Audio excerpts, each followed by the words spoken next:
Lucas 7, 18 a 35 diz assim: todas essas coisas foram referidas a João pelos seus discípulos. E João, chamando 2 deles, enviou ao Senhor para perguntar: és tu aquele que estava para vir ou havemos de esperar outro?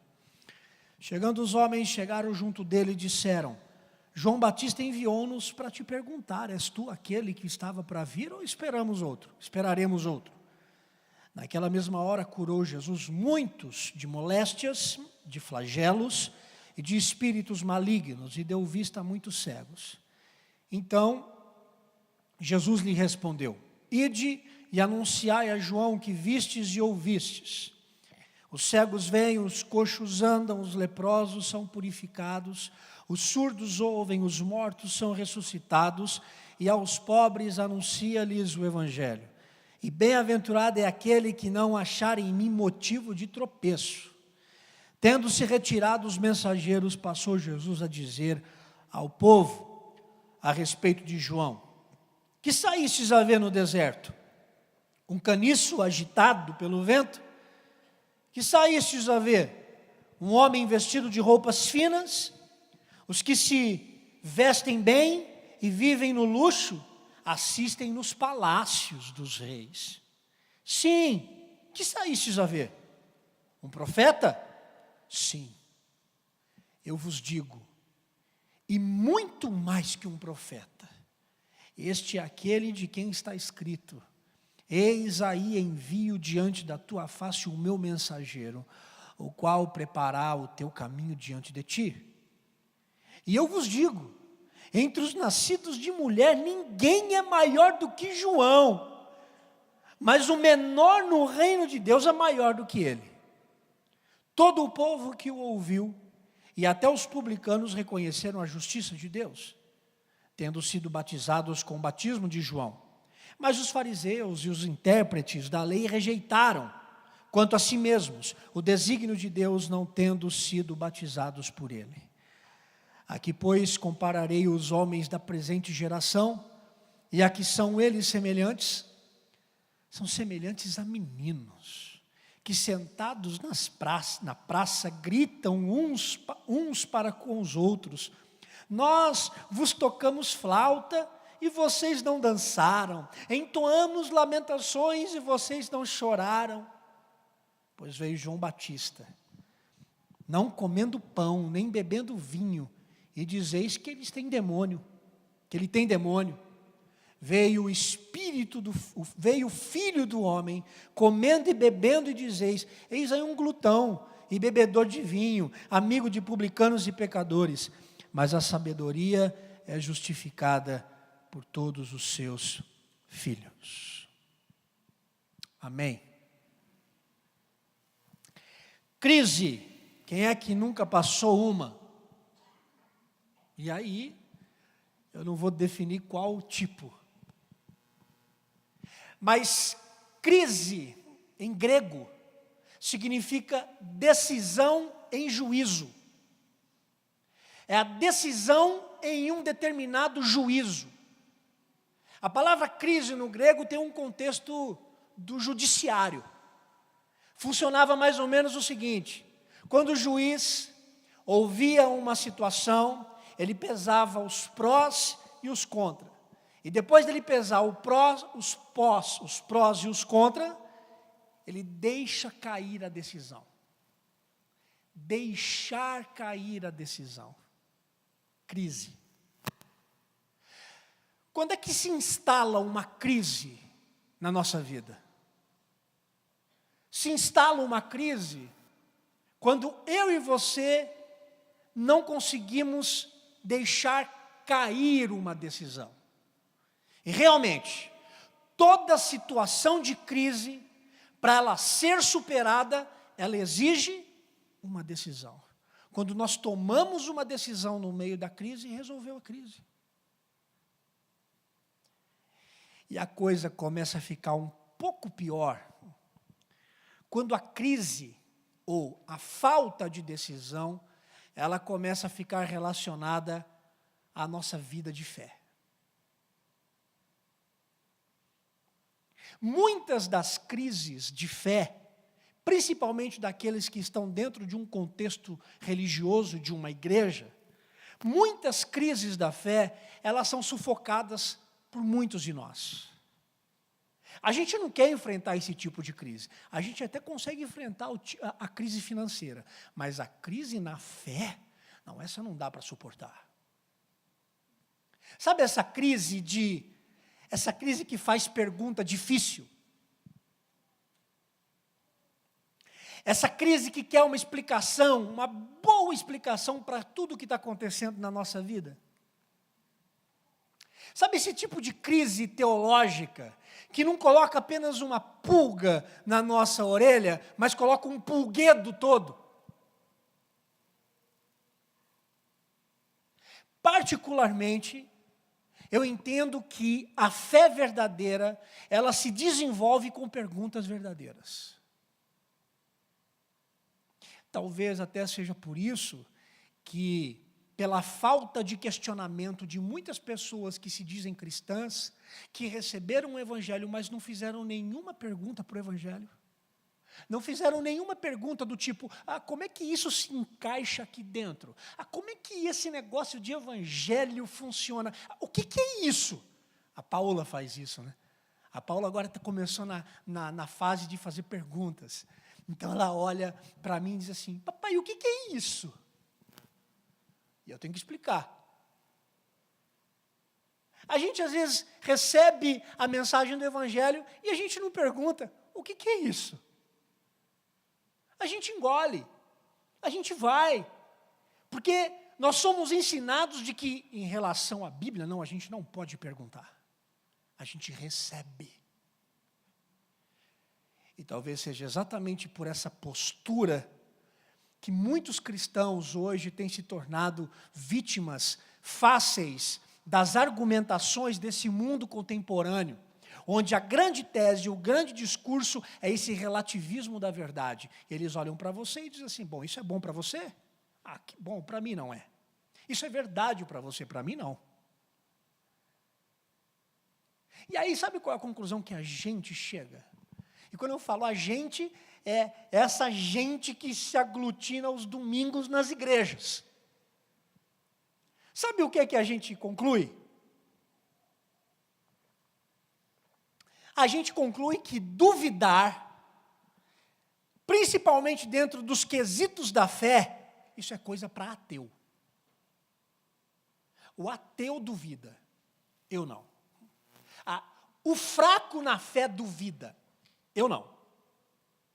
E aí, mais uma vez, eu tenho que discordar desse tipo de discurso que flerta com o legalismo. Parece-me que os cristãos de hoje, eles têm se incomodado quando alguém começa a fazer algum tipo de pergunta sobre a Bíblia. Por exemplo, já encontrou gente que fala assim para você, como assim o Mar Vermelho abriu? Não, eu não consigo entender como o Mar Vermelho abriu. Aí você que é cristão também diz assim, realmente eu também não sei. Mas aí você diz o quê? Não, mas ele abriu? Aí a pessoa diz assim, não, tudo bem, mas como? Aí você também está doidinho para perguntar, como? Mas você não assume o seu como.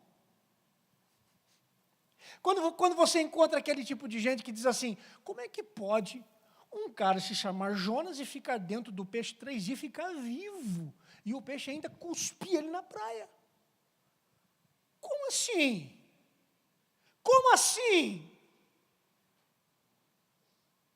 E essas perguntas, que na verdade elas são perguntas periféricas, essas perguntas elas acabam aí começando a aprofundar na nossa vida cotidiana. Por exemplo, como é que é esse negócio de ficar alegre, sendo que você recebeu a notícia de uma doença terminal? Como assim? Que história é essa? De alegria no meio da dor. Que história é essa? Que história é essa de você dizer para mim que você confia num Deus onde você não tem nenhuma resposta daquilo que você está orando? Como assim?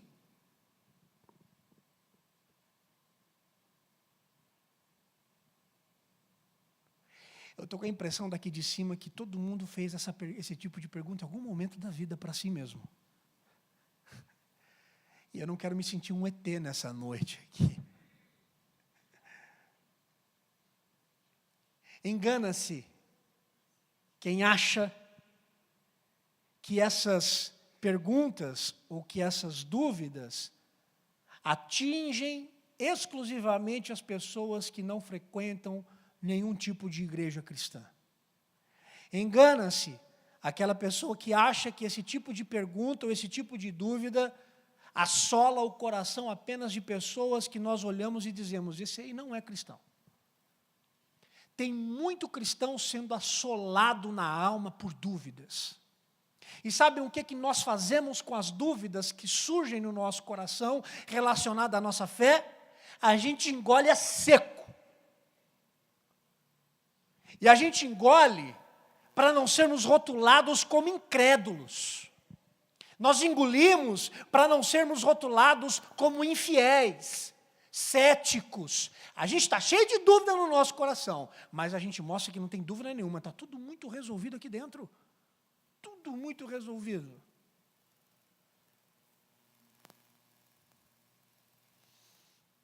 Nós estamos diante de um texto que nos mostra que nada mais, nada menos, o maior homem nascido de uma mulher. Isso nas palavras de Jesus. O maior homem nascido de mulher estava em uma crise de fé. João Batista. João Batista estava na crise da dúvida. E a gente pode achar estranho, porque quando a gente fala assim na Bíblia, não, aquele personagem bíblico duvidou. A primeira pessoa que vem na nossa cabeça é o Tomé. Não, o Tomé duvidou. Porque quando Jesus ressuscitou, o Tomé disse, eu não acredito. Se eu não pegar nele, e se eu não botar o dedo nas feridas, eu não acredito. Até que Jesus apareceu para o Tomé e falou assim, oi Tomé, tudo bem? Põe o dedo aqui. A dúvida do Tomé e a dúvida do João Batista possuem a mesma essência. Mas a dúvida do João Batista tem um componente diferente. A dúvida do Tomé era a dúvida de como que ele iria viver a partir do evento da ressurreição. Ou seja, ele ressuscitou? Bom, se ele ressuscitou, como é que eu vou viver? Se ele não ressuscitou, como é que eu vou viver? A dúvida de Tomé é, como é que eu vou viver a partir disso? A partir do evento da ressurreição. A dúvida de João Batista é diferente. A dúvida de João Batista era questionar se valeu a pena se desgastar todinho e se colocar na morte, diante da morte, por conta da palavra de Deus. As dúvidas têm a mesma essência, mas com componente diferente. Enquanto Tomé tinha uma dúvida para viver, o João Batista tinha uma dúvida enquanto estava à beira da morte. E a dúvida do João Batista era a seguinte, valeu a pena?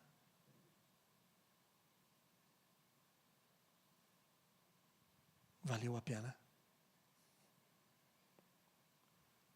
Já sentiu isso em algum momento? Eu estou muito mais para a dúvida do João Batista do que para a dúvida do Tomé.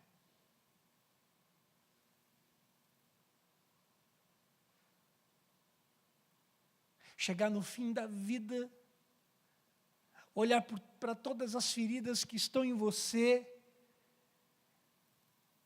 e aí você está ali quase que vendo os portais do céu se abrindo, e aí o medo toma conta de você, e você olha e diz assim, valeu a pena? Valeu a pena tudo o que eu vivi? Valeu a pena eu me doar? Valeu a pena eu engolir sapo e vomitar pérola? Valeu a pena abrir mão de mim em favor do outro? Valeu a pena? Valeu a pena? O contexto aqui do João Batista é muito peculiar, porque João Batista estava preso aqui no texto. E enquanto João Batista estava preso, Jesus estava do lado de fora.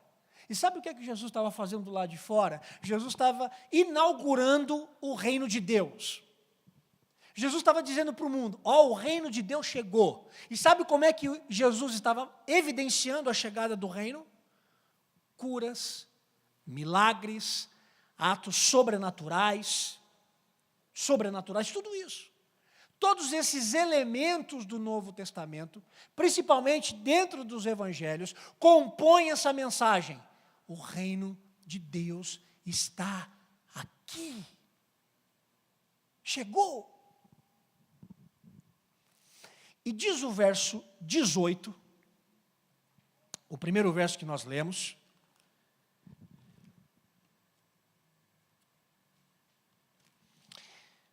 O verso 18 diz assim: todas essas coisas foram referidas a João pelos seus discípulos. Que coisas foram referidas a João? Os discípulos foram visitar João Batista, preso, e disse para João Batista o que é que Jesus estava fazendo. E o que é que Jesus estava fazendo? Vamos voltar no capítulo 7. A gente tem que entender isso aqui dentro da mensagem do capítulo 7 de João. Capítulo 7 de João. De Lucas, de Lucas, capítulo 7, de 1 a 10, nós encontramos a cura de um servo de um centurião. O centurião tinha um servo, e esse servo estava muito doente. E o centurião manda alguém falar com Jesus. E quando Jesus está chegando, o centurião diz assim, não precisa entrar dentro da minha casa, fale qualquer palavra que ele vai ser curado agora, só de você falar. Jesus olha para aquele centurião, olha para as pessoas e sabe o que é que ele diz? Ele diz assim, eu nunca vi fé como essa em Israel. A segunda narrativa, do versículos 11 até o versículo 17, é a cura também Jesus traz vida novamente a um menino, filho de uma viúva. Essa mulher perdeu o menino, perdeu o filho, não tinha ninguém, era ela sozinha, e eles estão indo para enterrar o menino. E Jesus viu, e quando ele vê, o seu coração se compadece, ele para tudo o que estava acontecendo, fala com a mãe, e ressuscita o menino levanta.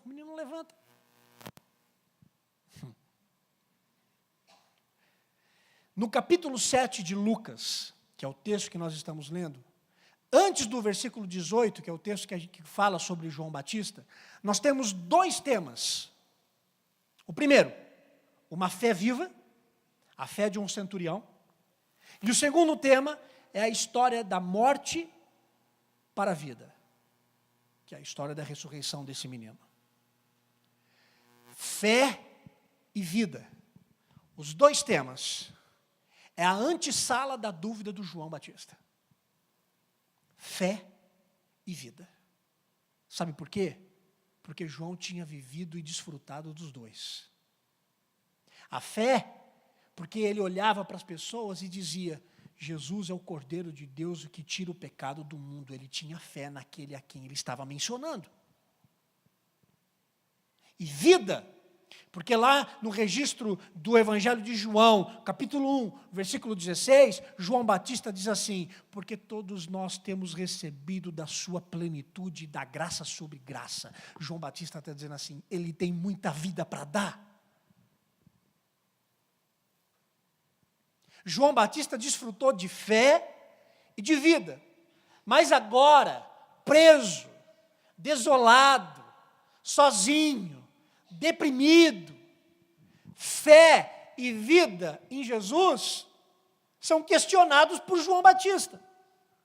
Olha o que diz o finalzinho do versículo 18 e início do 19. E chamando 2 dos seus discípulos, enviou-os ao Senhor Jesus para perguntar, és tu aquele que estava para vir ou havemos de esperar outro? O João recebeu todo o relatório dos discípulos. Os discípulos disseram para João, João, olha, o que a gente está observando lá do lado de fora, o negócio é grande. O negócio é grande. Ele tem feito muita coisa. Mas o João não ficou convencido. Ele não ficou satisfeito com o relato. Sabe por quê? Porque a prisão o tornou deprimido. Porque a prisão trouxe dúvidas para o coração do João Batista. E essa situação de prisão, ou esse tipo de situação de dificuldade na vida, é como, por várias vezes, ela funciona como uma flecha nas nossas convicções. Em algumas situações da vida, nós podemos ver a nossa fé voar, andar por sobre o mar.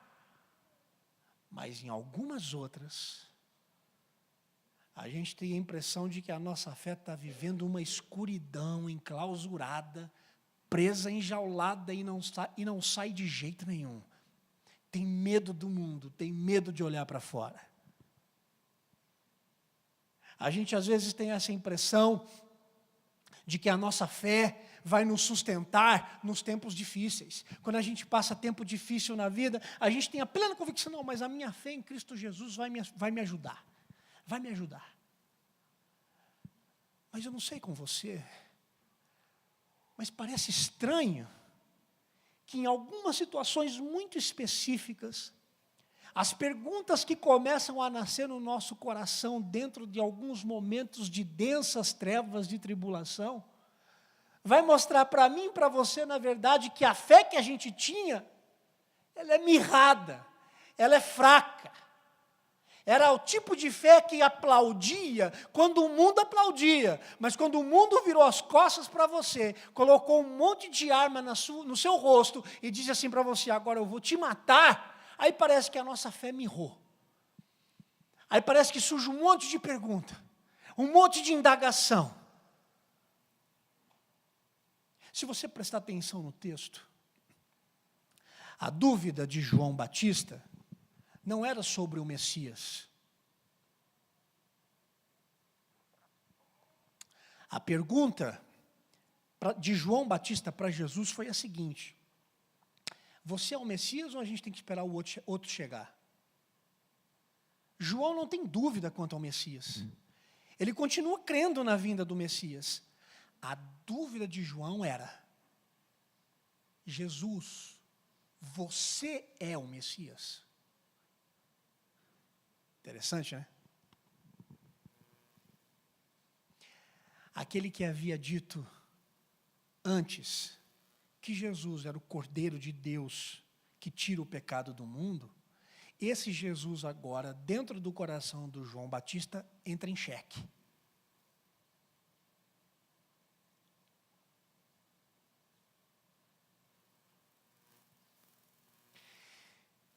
E eu não sei se você já viveu isso. Ou não sei se você já fugiu de sentir isso.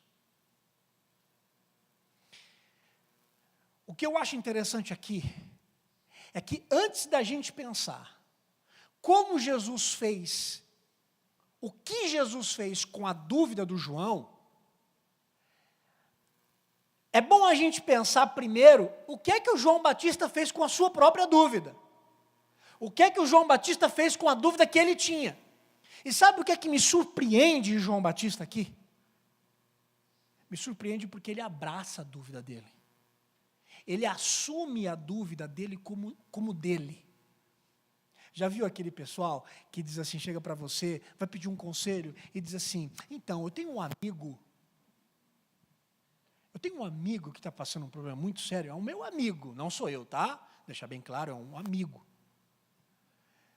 João Batista podia dar uma de João sem braço mesmo, e mandar um recado para Jesus dizendo assim, fala para Jesus que tem algumas pessoas aqui na prisão que estão perguntando se ele é ele mesmo. Pede para Jesus dar uma resposta para eles, porque eu estou cansado de falar. Não. O João abraça a dúvida dele.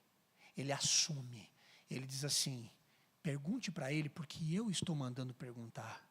Se ele é ele mesmo, ou se a gente tem que esperar o outro.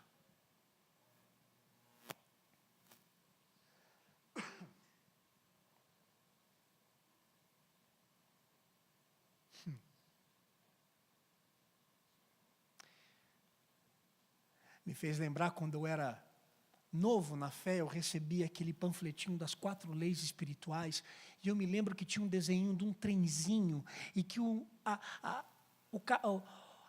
maquinário do trenzinho que puxava era a fé, né? E eu achei aquilo tão bonitinho, porque, ai, que bonitinho, quem puxa as emoções, quem puxa tudo é a fé, é como se fosse um trilho, e vai embora para o céu, que belezinha. E hoje, eu descobri, e o João Batista já estava aqui para me dizer, que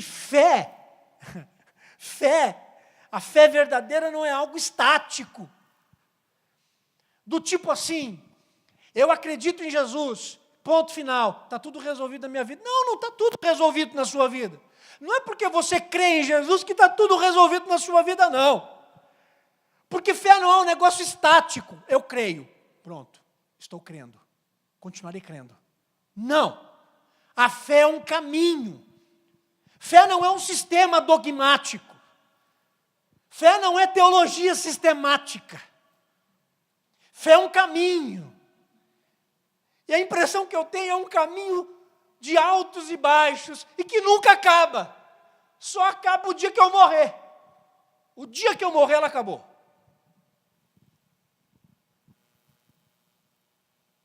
Fé é esse caminho que ora eu encontro uma paisagem mais tranquila, ora ela se torna mais turbulenta. E eu fico perguntando, para mim e para você nessa noite, qual é o problema da gente aceitar isso? Qual é o problema em aceitarmos que a fé não é uma coisa estática, mas ela se movimenta dentro de mim? E tem horas que eu estou bem mesmo com a minha fé, mas tem horas que eu não estou bem. Eu estou cheio de dúvida, estou cheio de questionamentos. E a coisa piora quando eu tenho perguntas e não tenho respostas. E aí chega alguém para você e diz assim, continue a crer, aleluia. Ok.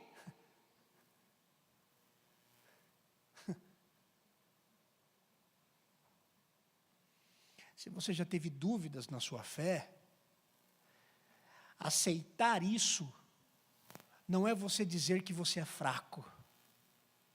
Quando você aceita as dúvidas da sua fé, você está aceitando que você é um ser dependente, que você é humano, que você é pequeno. E sabe o que é que a gente aprende? A gente começa a aprender que na fenda de uma fé viva,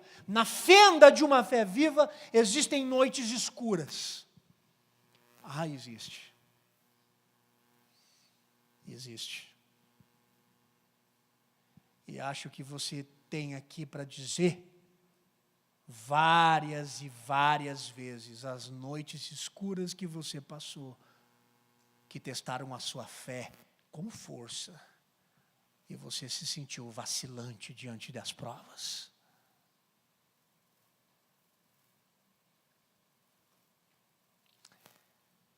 Se alguma pessoa chegar aqui para você hoje e dizer assim, no final do culto, na hora que a gente estiver tomando um cafezinho, alguém chegar para você e dizer assim, deixa eu te fazer uma pergunta, eu sou cristão há 30 anos, você acredita mesmo que Jesus ressuscitou, hein? Será que esse negócio é isso mesmo, hein? É isso mesmo? Se alguém perguntar um negócio desse para você, pode ser que você receba isso como ofensa. Foi isso que João Batista fez. É você mesmo ou não é? A questão é que a pergunta de João Batista ela não é ofensiva. Ela é sincera. E é totalmente diferente das perguntas que os fariseus faziam para Jesus. Porque as perguntas que os fariseus faziam para Jesus era para querer encurralar Jesus. João Batista não. João Batista tem uma dúvida sincera e uma fé sincera. Ele tem uma pergunta. Ele está em crise. O questionamento de João Batista não deixa o seu interior parado. Porque quem tem pergunta sincera é porque ainda está vivo. Quem deixa de perguntar sinceramente, mata não apenas a sua fé no seu coração, mas você morre. Você morre. Como eu disse lá no início, crise é a ausência de decisão. A gente vive essa crise de fé, algumas vezes, porque nos falta decidir diante da crise. Por que o João estava em crise? João estava em crise porque ele não conseguia decidir entre aquilo que ele falava antes da prisão, Jesus, você é o Cordeiro de Deus, com o que ele estava sentindo dentro da prisão. Será que você é mesmo o Cordeiro de Deus? Porque eu estou aqui dentro, vou morrer. E será que valeu a pena tudo isso mesmo? Será que eu não estou morrendo por algo que não é verdadeiro? E aí, o João Batista manda os 2 discípulos conduzir a pergunta para o único que poderia deixar cair a decisão no coração do João Batista. E os 2 discípulos vão até João. Chegam, os 2 discípulos de João vão até Jesus. E aí apresentam a pergunta para Jesus. E eu acho fantástico o modo como Lucas registra a reação de Jesus quando ele recebe a pergunta. Versículo 21. Versículo 20. Quando os homens chegaram junto dele, disseram: João Batista enviou-nos para te perguntar: és tu aquele que estava para vir, ou esperaremos outro? Versículo 21. Naquela mesma hora, curou Jesus muitos de moléstia, de flagelo, de espírito maligno, deu vista a muitos cegos, e só no versículo 22 é que ele responde. Veja, Jesus recebe a pergunta e não responde. Não dá raiva?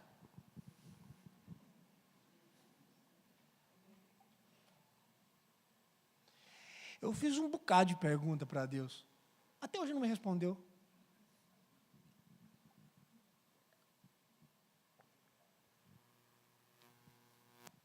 Jesus recebe a pergunta e não dá a resposta. E o que Jesus faz?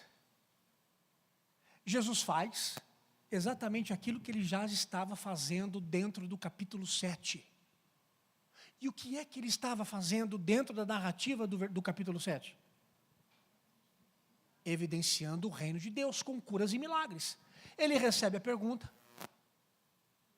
E sabe o que Jesus faz? Ele diz assim: só um momentinho, está curado. E continua a fazer. Eu fico imaginando os outros 2 discípulos assim. Então, vamos ali na padaria, porque eu acho que ele está trabalhando ainda. Quando a gente voltar, pode ser que ele responda. É óbvio que eu estou aqui inventando, porque é óbvio que eles não foram para a padaria, eles ficaram lá. Porque eu também ficaria, doido, curando um monte de gente. Eu vou ficar aqui vendo que coisa maravilhosa. Senhor, eu estou com uma herninha aqui, bota a mão aqui, porque também está complicado. Eles ficaram ali olhando. Mas Jesus continua a fazer o que ele já estava fazendo. Sabe por quê? Porque seria muita pretensão. Tem aquelas pessoas que dizem assim: não, depois que Jesus recebeu a pergunta dos discípulos, ele começou a curar para mostrar para os discípulos que ele era de fato o Messias. Seria muita pretensão a gente achar que Jesus curou todo aquele povo por conta de João Batista. Muita pretensão. Não, ele curou porque ele já estava curando. Agora, ele usou disso como resposta para João Batista.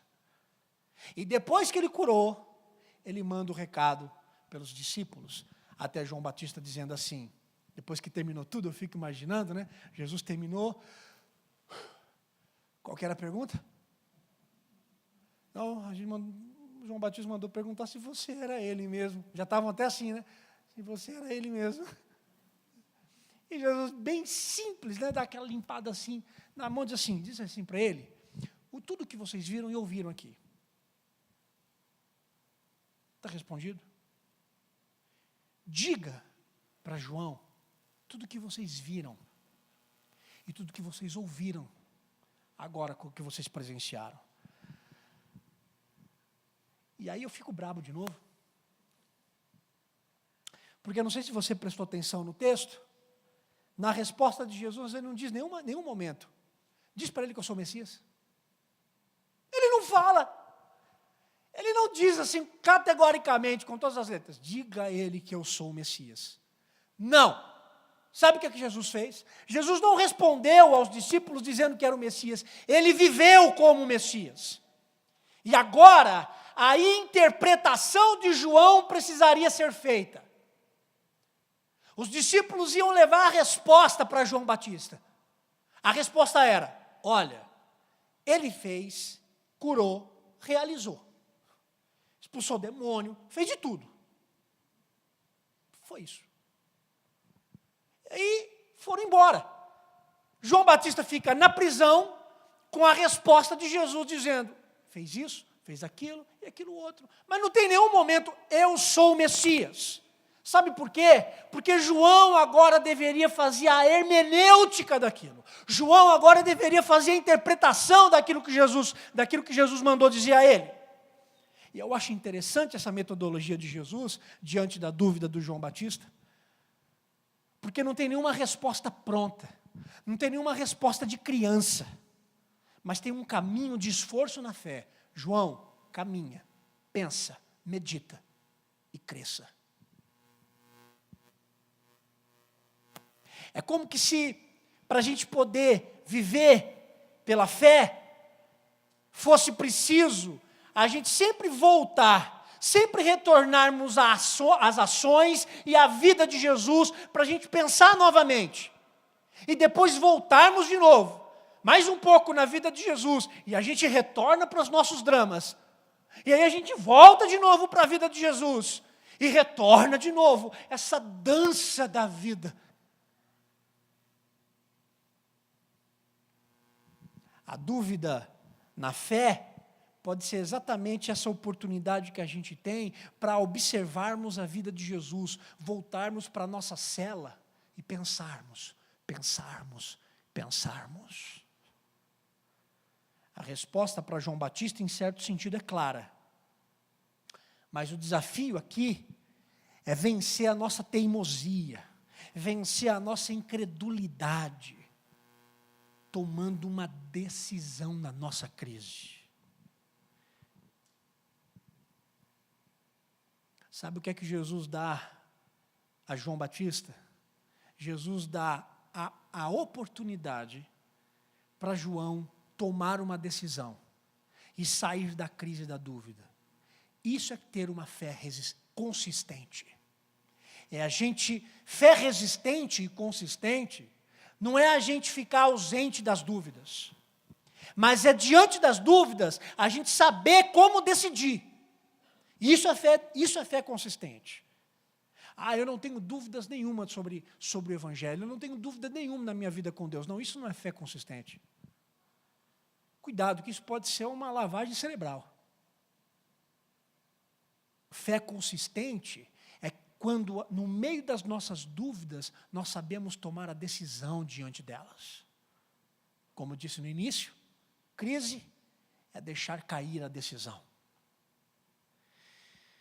Eu não acho que como cristão, nem eu e nem você, nós estamos imunes às dúvidas. Eu acho que sim, a gente está muito mal acostumado como criança mimada, sempre querer uma resposta pronta para as dúvidas que a gente tem. A gente quer sempre uma respostinha pronta, a gente quer sempre ter um guru espiritual, e esse guru tem que ser o pastor. Porque se o pastor não me oferecer respostas em nome de Jesus e biblicamente para todos os dramas da minha vida, não serve. Bom, gente, eu não consigo responder nem os meus dramas, vou conseguir responder os de vocês. Me desculpe, não me coloque nesse lugar, porque Jesus não me chamou para estar nele.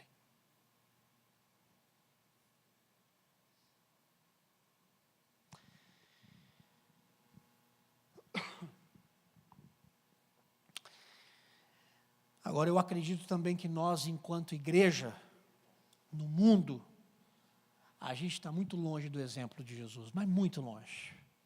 Porque Jesus acolheu a dúvida do João Batista. Ao contrário de nós, muitas vezes. E Jesus fez mais.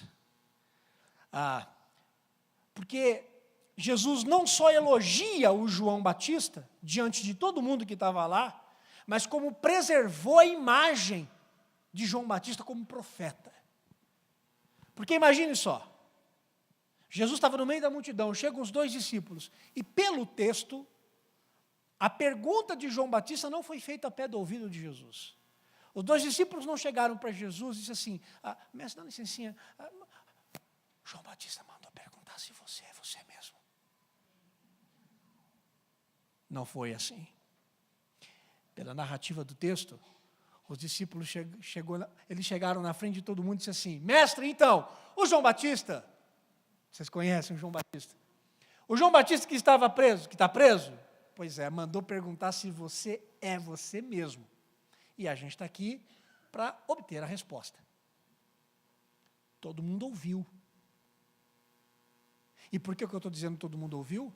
Porque quando os 2 discípulos vão até a prisão falar e levar a resposta de Jesus, Jesus olha para a multidão e diz assim, o que vocês foram procurar no deserto? Quem que vocês foram ouvir? Um rapaz arrumadinho, bonitinho? Não. Sabe quem que vocês foram ouvir no deserto? Um profeta, João Batista, o maior profeta de todos. E começou a falar palavras que traziam integridade para a vida e para o ministério que o João Batista teve. E isso me tira um peso da alma.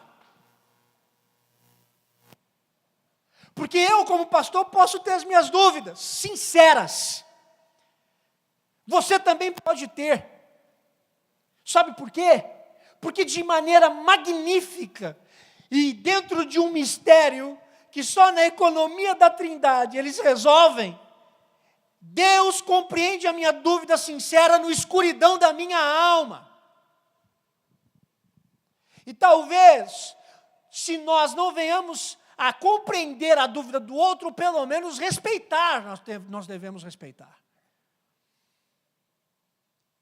E mais, a lição da gente não ocultar as nossas crises, nem se esquivarmos dela, e nem se assustar, mas levar isso para aquele que pode nos ajudar a tomar uma decisão na nossa crise.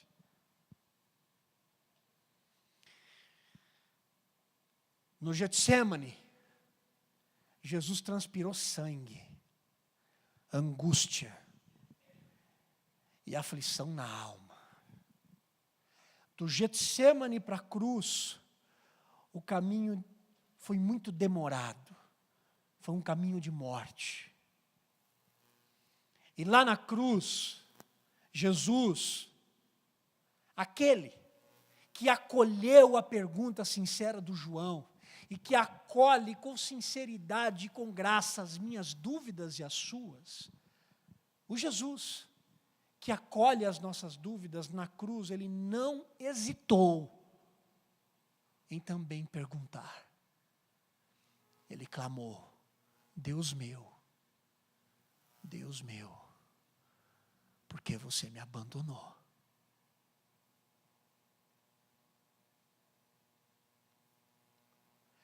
Mais do que acolher perguntas sinceras, Jesus as fez. E talvez essa seja a grande diferença entre o cristianismo e as demais religiões. Porque nós estamos falando de um Deus que não apenas nos acolheu, mas que buscou ser acolhido em seu próprio amor, nos inserindo nesse cenário, nos inserindo nessa atmosfera de amor. Pode ser que as perguntas que você tem no seu coração vão continuar sem resposta. Mas hoje, saia da crise. Deixe cair a decisão no meio da sua angústia, no meio da sua dúvida. E como é que você vai conseguir tomar uma decisão no meio da sua crise? Como o texto nos ensina. Olhe para a vida de Jesus e decida na sua crise quem de fato é aquele em quem você tem colocado a sua fé. Você vai chegar em casa, vai encontrar o seu marido que não é cristão, e há muitos anos você tem orado por ele, e nada, E aí? Qual é a sua decisão na crise hoje? Eu sei em quem eu tenho crido. Eu vou chegar em casa e vou encontrar os meus filhos que não estão mais na igreja, que se decepcionaram com a igreja e não querem mais saber do evangelho. E aí, pai e mãe, e você? No meio da sua crise, no meio das suas dúvidas com Deus, o que é que você faz? Olhe para a vida de Jesus e decida no meio da sua crise. Eu sei que o meu Redentor vive.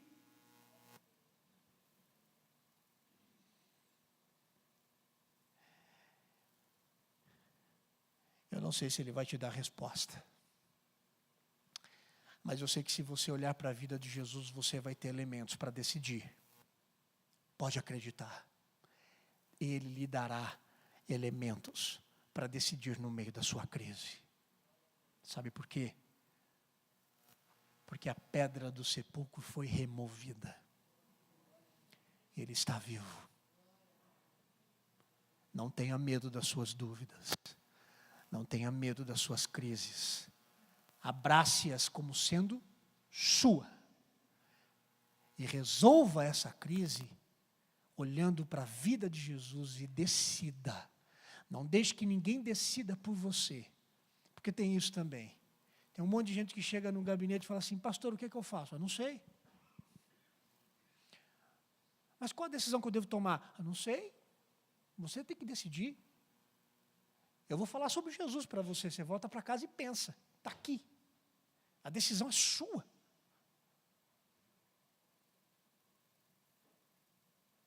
Eu espero que você assuma as suas dúvidas na fé. E viva cada uma delas diante daquele que acolhe cada uma da sua sinceridade e transforma corações. Vamos ficar em pé e vamos orar.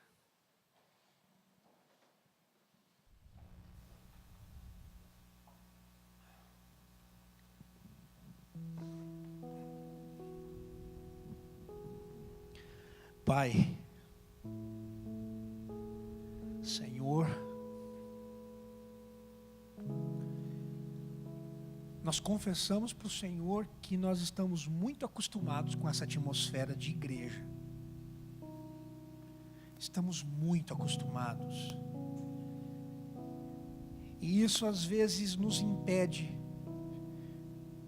de vivermos uma fé que seja sincera, assumindo as dúvidas do nosso coração. Nessa noite, Senhor, diante do Senhor, eu oro para que o Senhor possa acolher cada uma das nossas dúvidas e crises. E que olhando para a Tua vida, Jesus, nós possamos decidir. E que a decisão seja a de viver contigo, ainda que nós não tenhamos as respostas, porque nós sabemos que o Senhor vive. João Batista não saiu da prisão, morreu, mas morreu fora da crise, morreu sabendo que o Senhor era sim o Messias. E hoje, Senhor, nós estamos talvez na mesma situação que o João Batista, porque nós esperamos o Teu retorno, a gente não sabe quando, e pode ser que muitos aqui estejam vivendo essa dúvida, Senhor, será que o Senhor vai voltar mesmo? Mas nós decidimos na nossa crise, olhar para a Tua vida, carregada de verdade, de graça, que a Tua verdade possa inundar a nossa cabeça, nosso coração, nossa vida como um todo. Faz isso em nós, Senhor. Que a graça do Senhor Jesus, o amor de Deus o Pai, a comunhão e a consolação do Santo Espírito esteja sobre a sua vida, ajudando você nas dúvidas da sua fé e fortalecendo o seu coração, hoje para todo sempre. Amém e amém. Deus abençoe muito a sua vida.